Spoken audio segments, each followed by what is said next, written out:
Good morning, APBP community and guests. I'm excited to have this opportunity to connect with you today to showcase our work and some of the things that we are prioritizing in our city. I know it's early, so I hope everyone got their caffeine fix. I know I have my double shot over here. I really want to thank, Jessica Roberts from Alta Planning and Design, who prompted us to elevate this topic for this plenary session. Also, Dana Dickman, my colleague at PBOT, and the rest of the planning team for this conference for really wanting us to engage in a conversation around centering Blackness in transportation. And to give us such a prime spot, I know it's early, but it's a plenary session, so we feel special. As introduced, my name is Irene Marion. I use she, her pronouns, and I'm the Equity and Inclusion Manager at the Portland Bureau of Transportation. I have been in the transportation world for a little bit over 3 years. No formal training in this space, but come to provide my perspective on the way that we're moving through the work, and specifically my charge in this position to lead how we are moving through the implementation and institutionalization of racial equity strategies in our organization. Our discussion today is centering the experience of Black people in active transportation. And I actually want to open this space by modeling exactly what we are here to discuss. So if you'll indulge me for a moment, I want to more actively engage the Black attendees and guests in the room. I have created some space for us to have kind of a Black caucus area in the front. So if you are a person that identifies as Black, African American, African, Afro-Caribbean, or are from any other part of the African diaspora, I invite you to join us in the front. As you'll see, we have the table space pre-populated, and if you haven't moved just yet, I do have a small gift to incentivize you to come to the front. And while folks are moving to the front, and you're not obligated to, I just wanted to create the space for it. While that's happening, I want to explain the purpose and meaning behind this invitation. When centering Black people and the history and experience of Black people in our work, it is important to start with centering Black people in this way, with a special invitation into the space, into the conversation, by creating a safe space where they can listen and enjoy and participate in the conversation without being distracted by the reactions of onlookers. To honor their presence and contributions in our industry with a small token of our appreciation. I see you, Black transportation professionals. Thank you for indulging my request and for being a special guest in this conversation.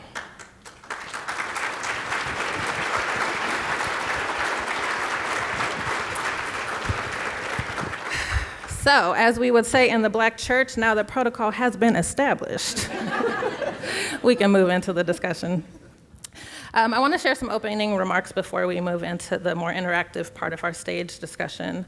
Like many people in the world, I have been a walker and biker in my entire life without any specific policy-driven motivation to address climate or congestion or health policy goals. I walked when driving wasn't an option, I biked when it was fun, and I was just concerned about where I needed to go.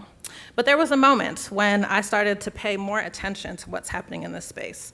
While living in Washington, D.C., and working for the Congressional Black Caucus, in my last year there, I was charged with leading with the development of a green legislative agenda for the Black community.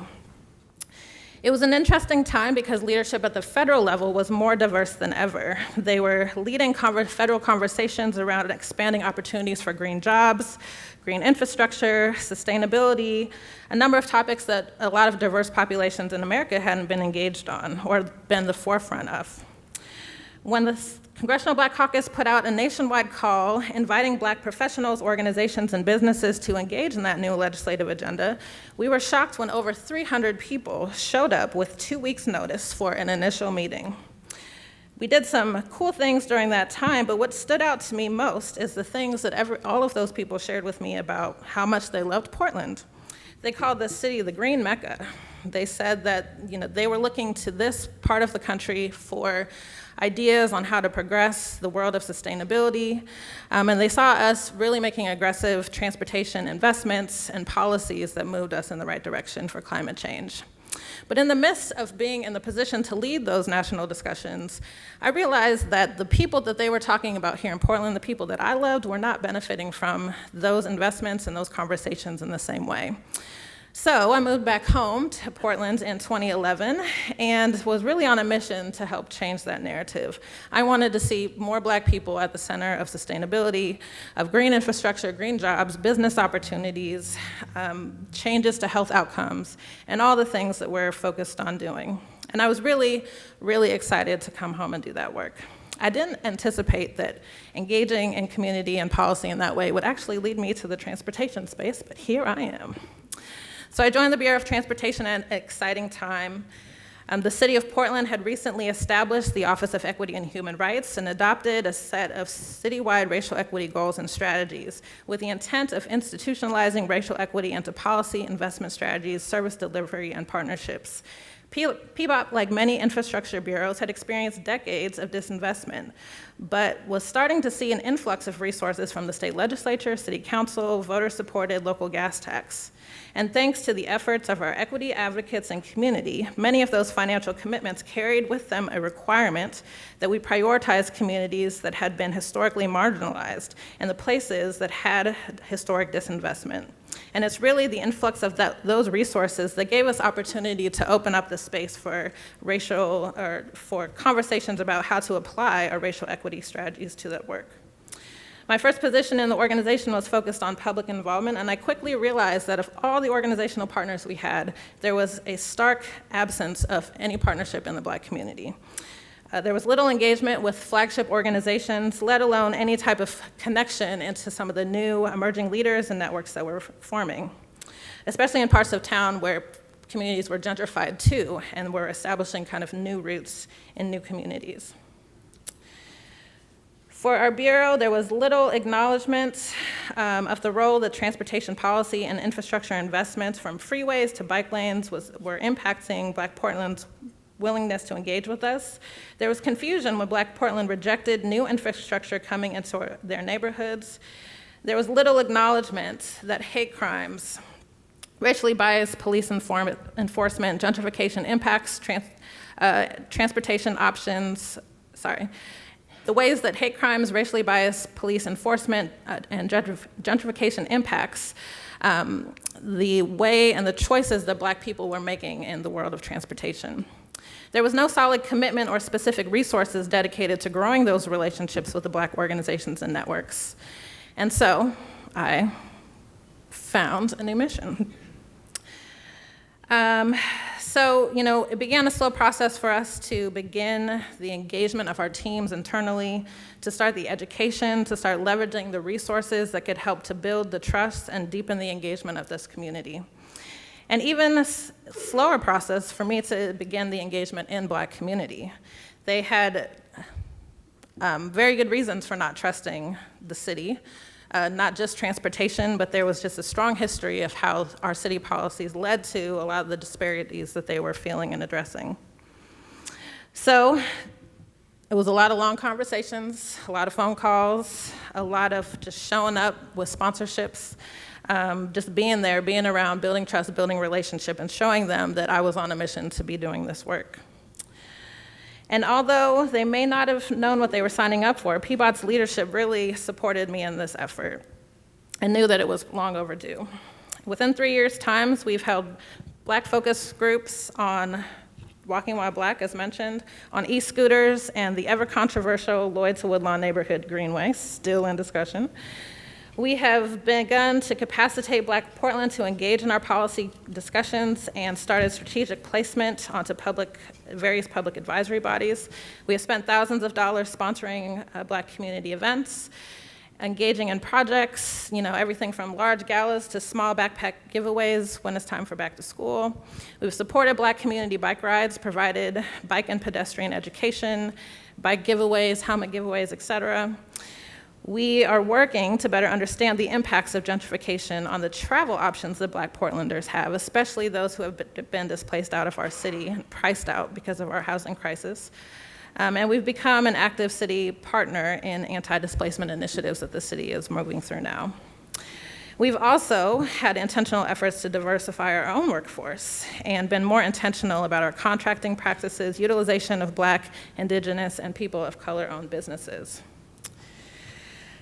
What we're learning and what's next. It's really about bridging the gap, building relationships, deploying all the strategies that I just mentioned. But to some degree, it's been a Pandora's box. With each policy conversation, each tabling opportunity, each sponsorship, each project open house, each email, each leadership exchange, we have been challenged. Challenged by the impacts of history of our city and state policy that has been intentionally discriminatory towards Black people. Challenged by the policy decisions that we made over time without considering the impacts on or impact of Black people. Challenged by today's political climate and the tragic events that reinforce why Black people don't always feel comfortable in public space, as transit riders and as pedestrians and bikers. Also challenged by the street designs that have never centered the experience and needs of Black and brown people.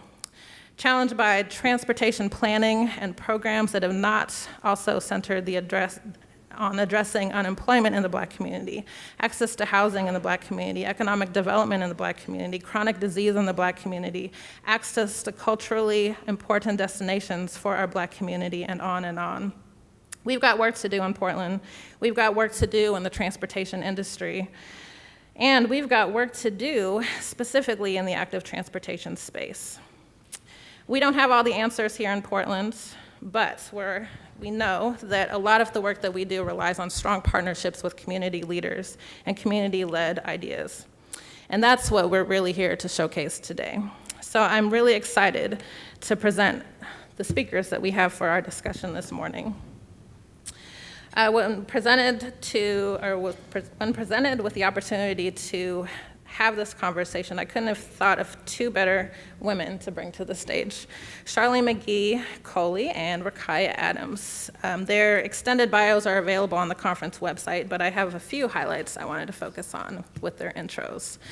So Charlene and I go way back. She's a self-described Liberian Oregonian. Her lived experience as a survivor of Liberia's civil war and immigrant in Portland has informed her community leadership approach and professional career. We've been friends for over 15 years, and were originally connected through our sorority, Delta Sigma Theta Sorority Incorporated. We share a love for public service, and over the years have been accomplices in supporting a number of community causes, from legislative activism to organizing community-based events. Charlene is a trained public health professional, and much of her work has been focused on addressing chronic disease in Black and immigrant populations. Earlier this year, she was appointed as the program manager of Multnomah County's REACH program. REACH stands for Racial and Ethnic Approaches to Community Health, and locally they earned a $4.5 million grant from the Center for Disease Control for the second time to address disparities, disproportionate health outcomes, and empower the Black community. One emphasis of their work is empowering Black community leaders to engage in transportation infrastructure planning, policy development, and to encourage active transportation as a solution for addressing preventable chronic disease, which we'll talk more about. PBOT's Active Transportation and Safety Division is currently exploring partnership with her work, and she'll share a little bit more information about her programs and partnership.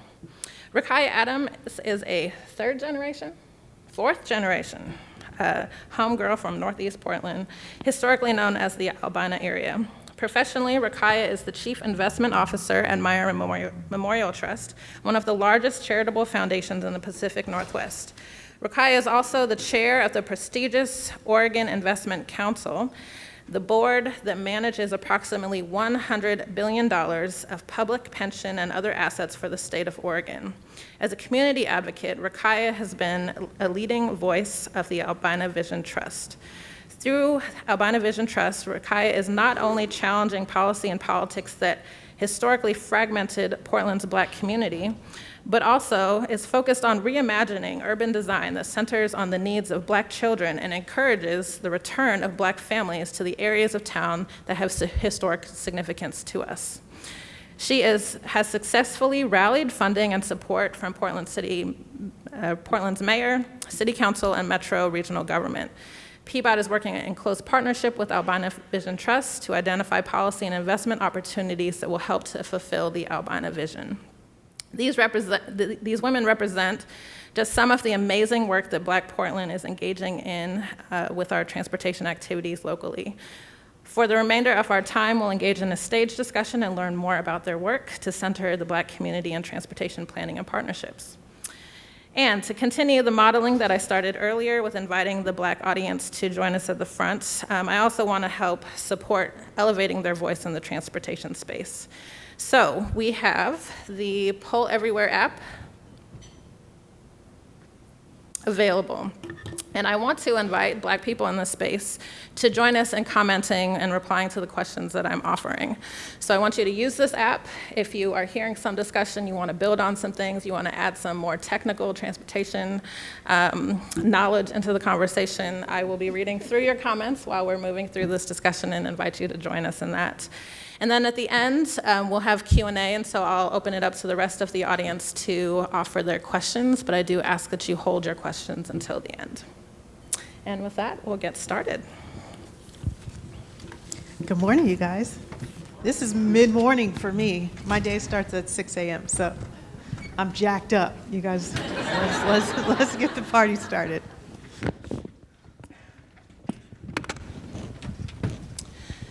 So I have officially 5 questions that I've presented to our speakers, and I'll have each of the questions on the screen. So the first one is really about kind of exploring the personal relationship that you have with active transportation. So can you tell us a little bit about that and how that's evolved over time? But also, as you are engaging with the transportation policy world, how do you carry that experience into the work that you're doing with us? You're my elder. Oh, she called me an old lady. Wow. I did not. Elder. It's respect. Well, I grew up in Northeast Portland at a time when that part of town, from an external standpoint, had been redlined. So it was a quadrant of the city that was largely Black and brown. And in order to get around town, if you were a kid, you either walked or you took the bus. There was no parents shuttling us to and from school in cars. We were in the city on bicycles, on foot, and taking public transportation. So growing up here, it was a necessity, even for little kids, to get around town. So access to public transportation, the transportation systems and planning, really important for the life of the child in the city. And for me, transportation wasn't just getting around from one place to another, but it provided access to better education. I took the bus to a private school at some point, and that was how I accessed it, right? There was no other way for me to get there. As a young kid, getting healthy food and having access to farmers markets and getting around town, that the transit system was really, really, really important. And I was a teenager, maybe a tweenie, when the rail system came to life here in Portland, and the light rail system also gave me a chance to explore parts of the city that I would have never seen. It was a much more safe way for me to get around town, for example, from the north and east quadrant of the city to our zoo, which I would have never been able to do without several transfers before that. So I would say my initial engagement with the transportation system here was out of necessity, and there was no stigma in it. Everybody needed to take the bus or take the train, so it was a really important aspect of my experience in the city. And then for our parents and for our grandparents, pedestrian and bicycle travel was really important to access jobs, so transportation systems were, essentially access to wealth-building opportunities. So I remember my grandmother and great-grandmother, when I was a little girl, the neighborhood that you might have journeyed to in town called the Pearl used to be the garment district here in town. And they would literally tie their hair up in kerchiefs from the north and northeast part of the city, get on their bikes and ride into work downtown. Now that's like super hipster now, right? But at the time, it was a necessity. So active transit routes and safety have been very important to the Black community here for generations. So I feel deeply connected to the transit and transportation systems. Some parts of the city, I don't even know the names of the neighborhood, but I know the bus routes that go through them. So my engagement with the city has been through our transportation system. You mentioned a stigma. Mm-hmm. Can you expand on that? Well, I think sometimes people, at least 20 years ago, perceived people who had to take public transportation as being poor, or that there was a negative attachment to the need to use public transportation. As people move up the wealth scale, they don't use public transportation, but I think that's changing a bit, or maybe there's a bell curve in perception about public transit, in that if you're at the low end or the high end, you use it. The people in the middle who have long commutes don't or can't use it. But I think in a lot of places there is a stigma to it. There's also safety issues in Portland. We know that last year, 2 years ago, a white supremacist threatened 2 young girls and ended up killing several people on the train. And so there's the stigma of safety, the perception that if you're taking public transit, then you're forced to do it, because we know there are safety issues, particularly for Black girls in transit systems. So I never felt that. And now that I'm sort of at the other end of the wealth spectrum, I also don't feel it. But I think the people in the middle, definitely, there are some stigma issues that we need to work out. Thank you. Charlene? So I think for me, I'll say my journey has evolved personally and professionally. I think definitely when the term of active transportation, as a public health professional, we consider transportation as a social determinant of health, right? We know that transportation is a key indicator to health outcomes. Access to transportation helps around, your ability to get to appointments. It helps your ability to access jobs. But I'll say, I'll start with the personal angle. I learned how to ride a bike when I moved to the U.S. So I moved to the U.S. when I was 11. And for my father, so my mom still doesn't know how to ride a bike. But for my dad, it was definitely something that we did on Sundays, right? It was fun. And I think, I think it was just sort of like this fun activity to do, evolved. And I probably didn't ride a bike, honestly, for a very long time. And who really got me back on my bike was my son. He loves being in the outdoors. And I think really he has helped to propel and shift my thinking and push me into spaces that I've been uncomfortable, because, I realized that when he was born that I needed to raise him to be unapologetically Black. I recognized from birth, and just like even like a personal story, so I intentionally did not find out the sex of my child when I was pregnant. And I remember, so this was pre-Black Lives Matter movement. He's now in 11. Tomorrow he starts middle school, which is like a whole other conversation. But I remember during that time when the doctor pronounced that he was the boy, I literally had this feeling like I'm about to raise a Black son in America. I knew in that moment, in that space, that I needed to give him all of the opportunities in spite of what this country history is, in spite of the state that he was born in. Arinze loves being in the outdoors. When I say love, he would ride his bike, and I'm just like, okay. And really through his love, I knew that he needed to be in that space. I sought out opportunities to be around spaces and places with people who look like us, that we can enjoy being in the outdoors. And I became really involved with the African American Outdoors Association, which is a group led by all of us volunteers, professionals, but really carving out this space for Black people to enjoy being out in the outdoors. So we lead Black bike rides, we do all those different activities. And really, I think through that, I just started to learn to pay more and more attention to the active transportation world.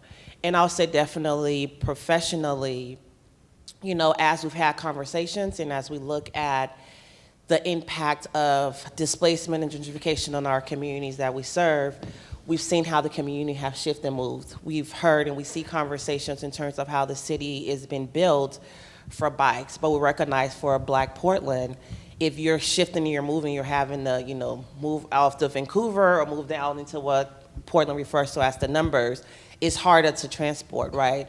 So just understanding what is the norm and how the norm is not the norm for everyone. And inserting the experiences of families and communities that we work with. And I think for me, part of how I step into the transportation world, I take the stories and narrative of the clients and communities that we work for and work with. Those communities that I know that through all the concerted efforts of engaging the community, they're not at the table. Oftentimes they're not at the table not because they don't want to be, they're literally trying to live and survive. They're trying to provide for their children. And I think oftentimes when we're making policy decisions, we think about those who are at the table. And for my work in my life, I have found myself to really think about those people who are not at the table and figuring ways on how to elevate and bring their voices to the table. Awesome, thank you. So I got a couple comments from the audience. Thank you, guys. I will bring those forward probably with the next question. So the next question is, what goals and outcomes motivate you as public health and financial professionals, as well as community advocates? What opportunities do you see in partnerships with transportation planners as you work towards those goals? Well, since you're younger, I think you should go first.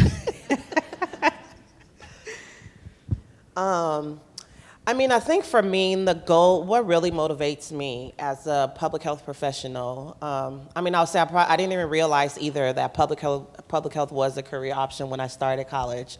I'm a very proud alum of Oregon State. And, when I went to Oregon State, I knew I wanted to be in the medical field. I knew I wanted to help. I started down doing the pre-med track, and I refer to her as my Oregon State mom. And at the time, my OSU mom, Miss Irene, she was working on her master's in public health. And, I always just felt this disconnect in the classes, right? I'm learning about why people were sick. I just always felt that disconnection. I'm like, why do you have to treat if you can prevent? And I think really that question has always been my driving force professionally. And she's like, Char, you should take this public health class. And I remember that day, Milam 101, I walked into Public Health 101, and I was like, oh my God, this is what I've been looking for.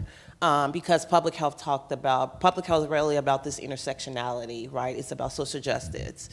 It's about looking at the community voice. It's leading with strength. I think in as much as my career has really focused on disparities, I'm also very intentional to not lead with disparities, because I know and I believe that being Black is not a risk factor.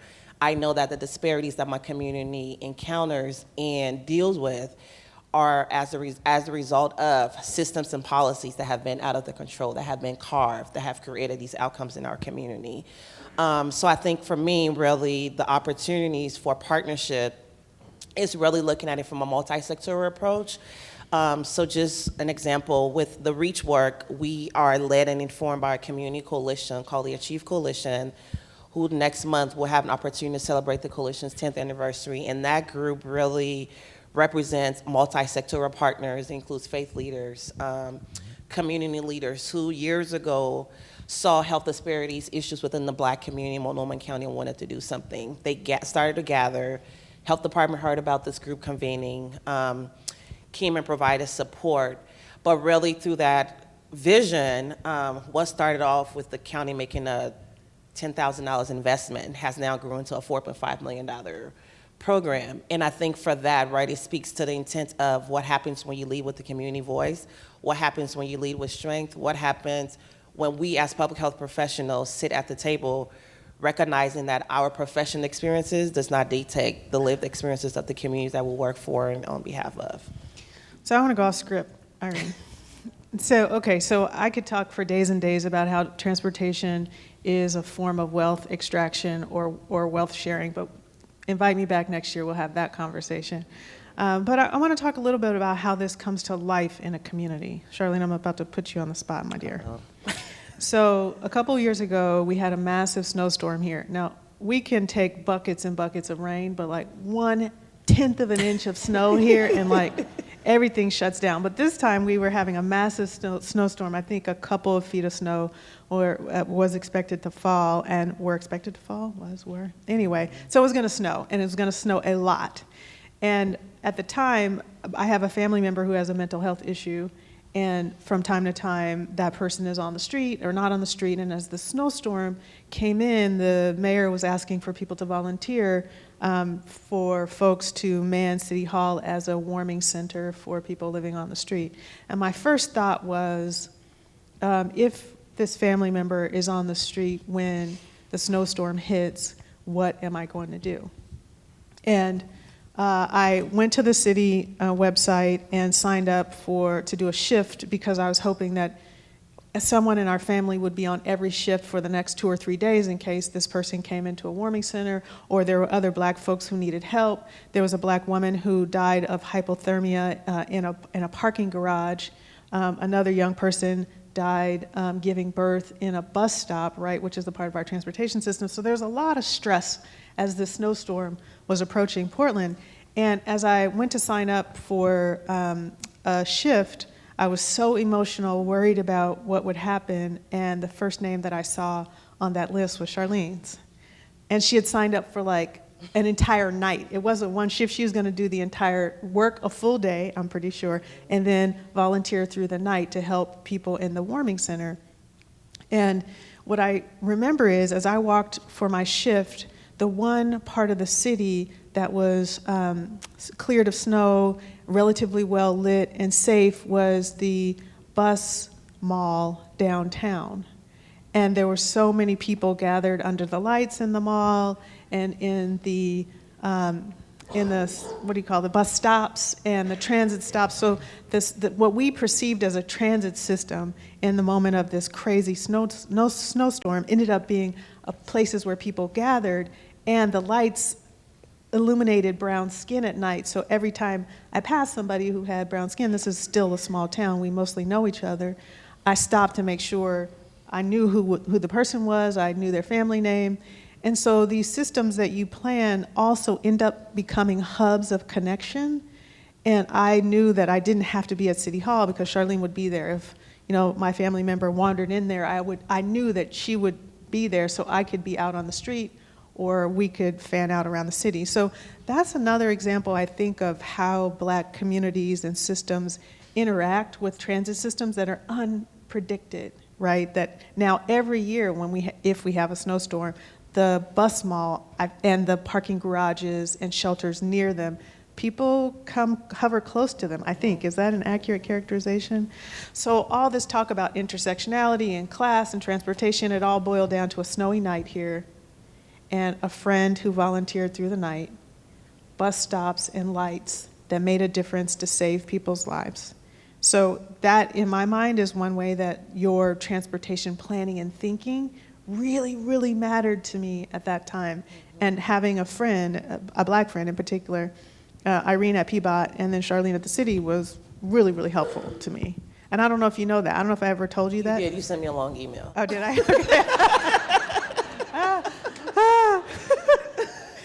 All right, fam. All right, fam.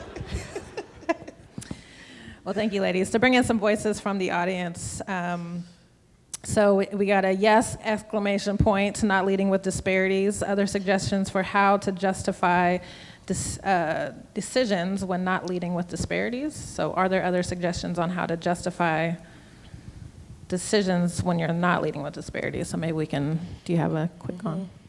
I mean, I think to that, I'll give an example, and I feel like it's going to go into one of the questions we have around Afrofuturism. So recently, on June 19th for Juneteenth, the REACH program at the county were one of the sponsors of the first Juneteenth event in the city of Gresham. And I think, people are like, why is the health department sponsoring this effort? And I think for us, it was important to be at the table because this is a community that have been shifted out into the east part of the county. We know that folks were longing for the opportunity to connect. We knew that it was important for them to see people who look like them show up and be present in that space, right? So I think part of, for me, what that example represents for us is that we know that the community has a culture that needs to be celebrated and elevated, right?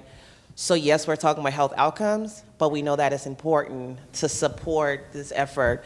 So now that I'm in the REACH position, I have opportunities when I'm invited to all the different tables. And one of the earlier tables I was invited to, which I'm late in the meeting texting my boss, I'm like, can you believe these people are talking about social cohesion, right? Social cohesion is this new term that the CDC and the feds have come to realize.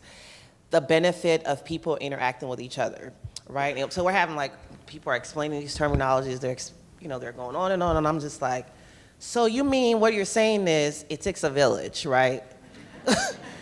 And they were like, yeah. I was like, we've been doing this forever and ever and ever and ever, right? And I think I share that to say that oftentimes we come up with these new ideas, these new phrases as professionals and as experts, And really the truth is, the community is already doing what it is we're trying to do, right? And it's how do we get out of the community way? How do we redefine our policies to give the community what the community needs in order for the community to thrive? I say that as managing a federal program, right? There are definitely restrictions that we have within that, but I think for those opportunities where we can be flexible, for those opportunities where we can support community leaders who are trying to do the work, who may not have a 501c3, but they're taking money out of their pockets to provide services, that's what we need to do, and that's how we need to show up. So I got one comment asking us to define Juneteenth. So Juneteenth is a African-American holiday where we celebrate the true ending of slavery, because it took 2 years for all enslaved people in the Americas to be informed that they were no longer enslaved under U.S. law. So it took 2 years for that news to travel specifically to Texas. And so Juneteenth, Galveston, Texas. So Juneteenth is the holiday where African-Americans celebrate that freedom. So on the question about how to think about this work without it being about disparities, so in the work we've been doing in Lower Albina, there are two ways to think about it, and I'll talk about it in plain English, but there are the design, in particular transportation design work that we need to help people survive, right? Safety, lighting, access, and then there's the work and planning that will help a broader swath of society thrive. So when we're making decisions and we're allocating time and resources, I'm always asking the question, is this work that's helping folks survive, or is it work or investments that help people thrive? Because a healthy community needs both. Lawyers frame it differently. Lawyers would say negative covenant work versus positive covenant work, right? Investors might frame it in a different way, but fundamentally what I think happens in focusing on Black urban issues is we always focus on the survival issues and not enough resources on the thriving issues in order to get people up into more wealth accumulation in Black communities and Black institutions. So we try to balance that out, but it's really hard. Some of it is that there's a lot of disparity porn. Like we know the system is freaking unfair. We know the whole thing is rigged. Education, transportation, development, the whole thing is rigged. And so at this point, I'm like, okay, we know that. Let's all stipulate to that. And at this point, the conversation really should be about how we make things change, not having to convince people of what the reality is that a lot of folks face. Well, on that note, next question has a few parts, but really what I want to focus on is within the transportation and active transportation world, how will we know that Black lives matter? And where would you want these transportation planners to start with showing us that? So you're gonna do the silent treatment? So I think for me, it's really about, I think when we say centering the Black experience, I think to me it's like, why not, right? As we've, as I've tried to grasp more around the transportation world, try to understand the terminologies, I've started to pay more attention to the latest and groundbreaking research. And I think for me, one of those aha moments was when I think it was maybe a year ago or so when it came out, about the research with artificial intelligence and realizing that the self-driven cars did not recognize dark skin. That, when I tell you, it hit me in such a way, I was just like, wow. Implicit bias showing up in the future when we haven't even arrived, but yet here it is. And I think for me, I have not lost track of that, right? So it's like holding on to that. I think it's also seeing the replay of Black bodies, right, dying in the spaces of transportation, right? I think about Sandra Bland as a Black woman. I will never forget, I think it might have been a couple of weeks or so after her murder, I forgot my driver's license at home. And I'm like, oh my gosh, I gotta go back home, I gotta get my license. Later I need my license, right? And I think that experience, I think too also about experiences with my son, the most recent one where, he went out to Beaverton. So Beaverton's about a 30-minute drive from here to the Damon Lillard basketball camp. And after he got home, he called me and I'm like, in a couple of years, you'll be able to take the max to, you can take the max and go out. And he had this pause. And he's like, Mommy, did you forget what happened on the max? I don't want to take the max, right? So he's referring to the incident in 2017 where the white supremacist was on the max, right? And here I am in this space doing this work. And I think to me, centering the Black experience is recognizing that if we are not centered, we know what the data looks like, right? And I think in all of our respective professions, we have various standards. And like this morning I was thinking, I'm like, it would be so amazing when the various associations within the planning and transportation world were giving out awards to cities that were really addressing improvement in disparities, right? In that Black men are not standing at a crosswalk 34% more times than their white counterparts, right? Like, what does that look like when we can shift that narrative?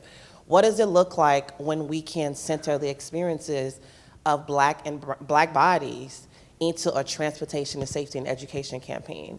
What does it look like that rather than building out a transportation academy, we can look at a Black transportation academy on where we can connect the history of the community into what's been built. I think part of it is how do we talk about how the implicit bias that we talk about within society, right, that people talk about is difficult to lean into, but it's been built into the future, right? And we know that if we don't address it, we know what that end result is gonna look like. So what can we do and how do we ensure that Black bodies can live? And I think for us as a nation and as a society, regardless of our profession, to recognize that Black lives really truly matters. And I think for me, it's really thinking about how do we stop, as we're preparing for this, I think for me, one of the other things I landed on too was, so oftentimes we find ourselves literally bearing our souls, right? To get that validation for the change that our community needs and deserves. Like, enough is enough. There's disparities. The Black population is not high in Oregon or in Multnomah County, but here we are with a federal grant where we are one of 31 sites funded nationally to address health disparities, right? It's not because of the community, it's because of the systems that we have to live and navigate. So I love that, and I just think you are the bee's knees. You're awesome. That's the old lady saying something in me, but I'll be really specific. I would start with our transportation planners to think about lighting. That's an example of something we can really change immediately. So blue spectrum light, when it hits dark brown skin, turns skin purple at night. So it doesn't illuminate dark black skin. It actually makes it harder to see, especially when the lighting is coming from overhead. It hoods and darkens brown skin. We've seen Issa Rae fix this for insecure nightclub scenes. We can fix it on our street. So I would say one specific thing that you can all do is really think about lighting. Think about lighting and how it affects, in particular, Black and brown boys. 1. 2, in expressing that Black Lives Matter, I've been thinking a lot about Toni Morrison's writing, and her passing helped me articulate something that I was not able to articulate before. She said she wrote for Black readers. She wrote the Black experience for Black readers. And as we do some of the thinking in Albina, I realized what we were doing was designing a city for Black people, not for an integrated community, which we assume is what we need in order to be the highest level performing community. That may be true. Maybe that's what we get in the end. But if we design around the Black experience in the city, then I think we'll get different outcomes. How do you do that? We have a lot of data about how people move around cities. My guess is we're probably moving around in different places, in different ways, using different modes and different spaces, and really using the data about how Black folks are moving around the city and where they're going, and design around that. Don't overlay an assumption about the average Portlander or the average, Atlantean, right? Really focus on the people who live in those communities. So that's what we're trying to do. We're not assuming that better outcomes come from a more integrated community. We're not assuming that Black communities can't be technologically advanced or pursue climate justice and climate change. We're not assuming that Black Portlanders won't prefer to bicycle. We're actually asking, learning, using data. Don't back off of it, right? On one hand, we can have the discrimination baked into the future with algorithms. On the other hand, you guys are superheroes. You have the data on a demographic basis. Look at it, use it. So that in that way, I would say I could see Black Lives Mattering being reflected in design. I mean, and I think I would add to that, though. I think part of it is, actually, it was one of my first bullets, like, don't ignore the data. But I think also it's plan for the unintentional impact, right? Because I think in as much we can also plan, there's also the unintentional impact on what we're developing and what we're designing. So how do we ensure that with the planning, that we're also working to minimize the risk within that? Yeah, and I would layer on, so now sorry, Irene. So one of the big transportation challenges in the Albina community is the I-5 freeway. And we know the history of the placement of freeways and how they were basically steered through Black communities because we knew that diesel particulate and climate impacts were adverse. We knew that they would destroy walkability of communities. Now, as we begin to rethink our interstate highway system and decommission the freeways, as we pull back the layers of an interstate transportation system and overlay them with regional or citywide planning, you're going to be hitting some bruises, right? There are landmines there about how communities were destroyed.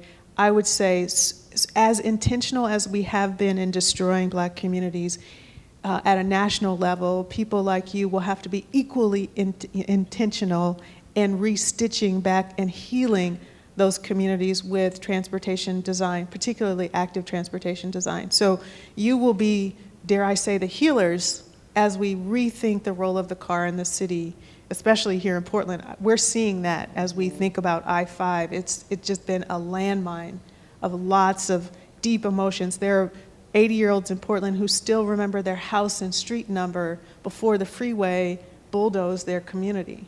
And now we have young cycling activists who want to turn that into, high-speed cycling spaces, and then their Black folks are like, wait a minute, we actually live there. So as you all get to the point of decommissioning freeways or large-scale auto-focused transportation systems, really think about the history of places and that folks are still alive, right? I mean, and I'll say, I think also really this work, I think planning is really the space to also consider restorative justice in the work. Transportation is a civil rights issue. I think, we can talk about active transportation, we can break it out, but at the end, this is a civil rights issue for a reason. And I think as we plan and as we continue the conversation in the work, is thinking about how do we provide restorative justice within that? How do we provide a space for healing? How do we provide a space to really recognize the harm and impact of what has happened, right? Because I think oftentimes people are like, oh, it's in the history, but we're actually living it. It's current. It's happening today. Thank you, ladies. So I'm going to skip to our last question and then go to some Q&A. So we wanted to offer up a new concept to some, which is Afrofuturism. So I want to see if you can tell the audience how you define Afrofuturism, and how do you think that an Afrofuturistic lens could be incorporated into transportation planning? How should we use the concepts of Afrofuturism to cultivate the next generation of Black transportation planners? I think Albina vision represents, that's why I think. Right, so I would, at the most elemental level, Afrofuturism is reminding white people that Black people will be in the future, right? We're gonna be there. We ain't going nowhere, y'all. That's one of the first things. And to ourselves, right? Reminding ourselves that we haven't been killed yet, we're gonna do just fine. There will be all of us in our culture and history in the future, one. Two, to me, Afrofuturism also is a practice of incorporating our cultural values and ideals in an organized society through institutions, through design. So the Black Panther, Wakanda is like, you know, the most ideal Afrofuturistic environment. So in designing Albina, what we tried to do was not just have a place where either mostly white people with Black Lives Matter signs live, or you know, have Say that their again. windows. You gotta say right. that again. That Portland, boy, we will displace Black folks and then put Black Lives Matter signs in the windows. We don't want that.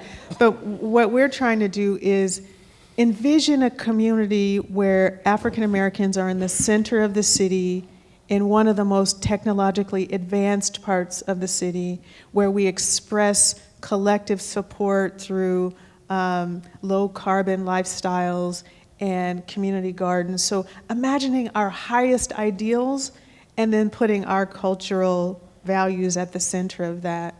And for us in Albina, that includes a sense of commonwealth, not just individual wealth. So building spaces that we can all share and live a rich life. So that's how I would define it. You said it all. So, trying to read these questions from my phone. It's not working out so well. So I am going to move into Q&A and maybe ask if some of the conference team could just help with audience questions. Well, thank you, ladies, for the conversation. Always fulfilling, enriching for me to sit through a dialogue like this. I do want to open it up to some of our Black professionals and attendees in the space to see if you have any comments that you want to add or just throw into the atmosphere. Maybe if you want to, oh, we have a mic over here that we had a hand over here. So we'll start there and then we can open up for more Q&A as well. Let me get my text back up. I actually sent the comment, but it was super long, and I apologize. Oh, thank you. And introduce yourself, please. Hi, yes, my name is Angela Johnson Rodriguez. I am an organizer at Transportation for Massachusetts. It's a statewide advocacy coalition out in Boston, originally from Houston. That explains this accent. So this was actually in response to one of the questions up there. It was about what can bike and ped planners do first. And my comment was, biking is a cultural norm for Black folks, but I feel like policymakers and planners who are almost always white think of this as a surprise. You'll be hard-pressed to find a neighborhood in this country that does not have Black boys on BMX bikes, popping wheelies, doing all these type of fun things. Yet when we think about transportation, we never think about this very important demographic that is at the intersection of their race and safety, both interpersonal and intrapersonal, and just how they're getting around their cities, how they're getting to school, how they're experiencing independence for the very first time, which is why they're on the bikes in the first place. So I would ask planners and policymakers to really start there. Let's start with asking how we can work together and start to root this generational use of biking, because what we're always seeing is that, you know, young people are on bikes. I biked when I was a child, and then like many of us in here, we are then ushered into cars, we start driving, and then we sort of forget what it was like to be on a bike for the first time until it is reintroduced to us in our later years, or for me, thankfully, when I was back in my early 20s. So let's start to work together to ask how we can root this generational use of the mode in a society that does its best to push us towards driving for various reasons, including the various underlying issues of safety. Thank you so much. Any others from the front? Hi, Mitchell Lloyd, transportation planner at Seattle Department of Transportation. I think one of the important things when you talk about data when it pertains to bicycling in communities is just the absence of like Black bodies, because the data tells you how many people are using the space or actively in the space, but it doesn't speak to like the absence of Black bodies in that space and the reason why that happens. So it's something that you need to be aware of, that when you're using data and centering data and trying to be data driven, like we like to use as a as a frame of reference, but that kind of nuance in between the data, why Black people aren't showing up in this space, why are these infrastructure projects in these spaces, but Black people aren't using them, or they're not safe, and what the reason behind that is. So. Thank you. A couple more. Good morning, ladies. I just want to thank you for bringing this to the forefront. I kind of wanted to talk about, I'm a transportation, I'm sorry, I'm Manisha Reese. I'm with Dallas County, I'm a transportation planner. So the main thing I think of when you say, how can we propel our transportation planners into bringing the Black experience to our people, I think of education. From the beginning, like this lady said back, I'm sorry, I forgot your name, but you learn to bike as a child and it's more of a fun thing, and then it's kind of taken away from you as an adult as you have to commute and get to places, especially in Texas, by your vehicle. So I guess my word of advice and something I like to take into my career is educating the people.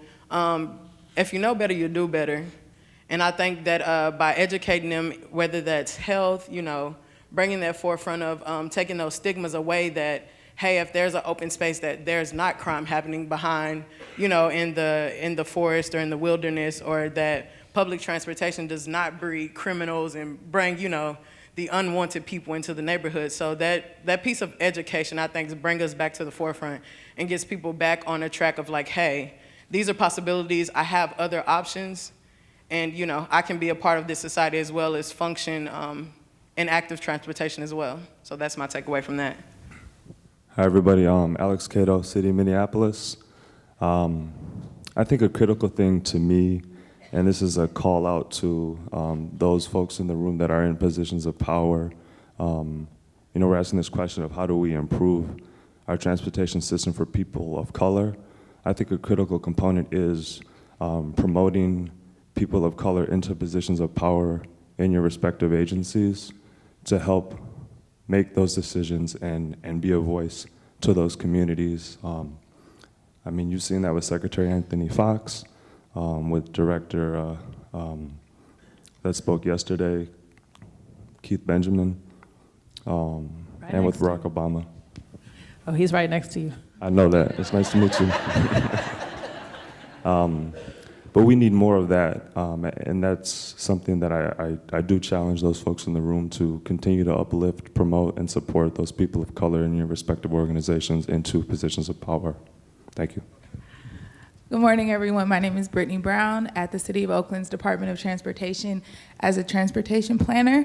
Thank you, ladies, for your words and your wisdom. I know that was being recorded, so I'm going to watch it every day at work, start my day off right. So just kind of expanding off of your comment, Alexander, just around kind of me owning my identity and not seeing it as a detriment, but actually an added value to the work. And I think we say this, I don't know if everybody knows this saying, and it's kind of like a pep talk that my mom and my grandma always tell me, like, if you're the only Black person in the room, you're the smartest person in the room. And I think it's because living in this body, having this identity, you have to be very flexible, adaptive, innovative. And so just kind of building off what you're saying, just around hiring and putting people of color and Black folks into positions of power, you are essentially, you have innovators at the table who are going to really, innovate your transportation, your systems, your planning, your infrastructure. So I just kind of want to add that to the conversation about Black folks as transportation innovators because of our flexibility and adaptability. Good morning, everybody. Keith Benjamin, head of DOT in Charleston, South Carolina. I want to do something publicly that we sometimes do privately when these moments happen. I want to affirm you all publicly. I don't think that people know what we have to do with the mental jujitsu that we have to do in order to stand on platforms like this and have those conversations. This weird rock and hard place of getting the opportunity to voice spaces that are sometimes not articulated, but knowing that in order to do that, you have to expose yourself. So the fact that you have to talk about your pregnancy, you have to talk about your private conversations with your child, you have to expose parts of your family that you know that other folk don't know about, the fact that you have to give credence to the reason why you would leave one place and come back home in order to make the case for why these issues are important is exposing, right, and taxing. And so I just want to reaffirm, I want to do what we usually do privately, publicly, and just reaffirm y'all for deciding to take the time to expose yourselves in that way. Thank you.